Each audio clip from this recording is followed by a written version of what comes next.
Y'all, pull up a chair. We've got bona fide Nashville news. On this Friday, October 3rd, 2025, the voice of the Outlaw movement rides again. A brand new Waylon Jennings album. Yes, new Waylon just landed. It's called Songbird, and it gathers unreleased, full band recordings cut between 1973 and 1984, restored and compiled by his son, Shooter. That's Son of Jessi working with 30 Tigers, and it's out now wherever you spin your country records. Let's set the scene. It's late night in Hollywood at Sunset Sound Studio 3. Tape machines humming, cigarette smoke curling, that famous Telecaster bite from the Wailers' Ralph Mooney steel sighing like an Arizona wind. Shooter Jennings dug into the vault, lined up the reels, and brought us a Waylon that's warm, widescreen, and downright present. You can hear the oak and leather in that baritone. This isn't scraps or sketches. These are finished performances from Waylon's prime years, treated with care and a light touch, so the man still leads the band. The title track is the first thing folks are buzzing about, Waylon taking on Songbird, the Fleetwood Mac classic, like a midnight confession. He doesn't copy, he converses. Where the original floats, Waylon plants his boots. The band lets the space breathe. Steel and piano trade glances, and that chorus lands like a church bell over a sleeping town.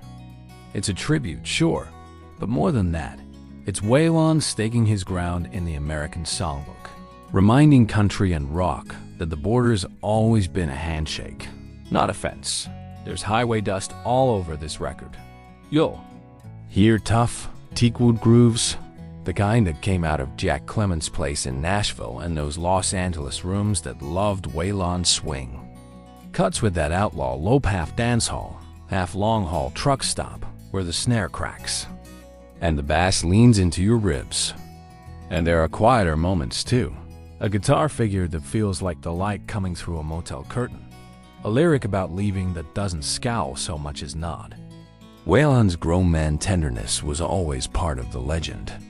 Songbird leans into it. Now, a lot of folks will ask, is this history lesson or living, breathing country music? The answer is both. Country's a long road. Our classics aren't museum pieces, they're mile markers. Songbird plugs straight into the modern country conversation. When you hear the Wailers roll, you're hearing the blueprint behind. Half the band's working today, from red dirt stages to East Nashville listening rooms. And when Waylon turns a pop standard into an outlaw prayer, that's the same fearless spirit you hear when today's artists cover Towns or Cash on a Tuesday night at the 5 spot. Let me brag on the production for a second. Shooter and the team kept the patina, didn't shine it into plastic. You get the headroom of those old rooms, the amp buzz that says real men and women made this with hands and hearts. The mixes feel true to Waylon's records from that golden stretch. Drums sit forward, bass is woody, guitars bite, and the vocals right there, 3 feet in front of you, telling the truth with no makeup. If you're a vinyl cat, that low end's gonna kiss your turntable just right. And the player's mercy. These are Waylon's people. You can hear Mooney's steel bloom and yodel. You can feel Richie Albright's backbeat holding court. There are moments where Jess's presence colors the air, and you catch Tony Joe White's swampy fingerprint in the guitar swamp. It's a little family reunion on tape, stitched across time. That's part of the magic. The record doesn't feel stitched. It rolls like one Friday night set.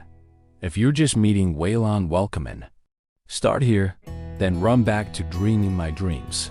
Oh well, Waylon, and that Waylon and Willie run. If you're a lifer who wore out your honky-tonk Heroes vinyl, Songbird will feel like a letter that got lost in the mail and finally found your porch. There's a comfort in hearing that voice again, but there's also a little jolt, because these aren't retreads. They add corners to the portrait. We all knew Waylon the renegade. This record reminds you of Waylon the interpreter, Waylon the romantic, Waylon, the band leader who could turn a 4-chord frame into a whole world. Big picture. Y'all, today matters. We've seen posthumous sets rustle up demos and odds and ends. Songbird doesn't play that game. It plants a flag and says, the story's not finished.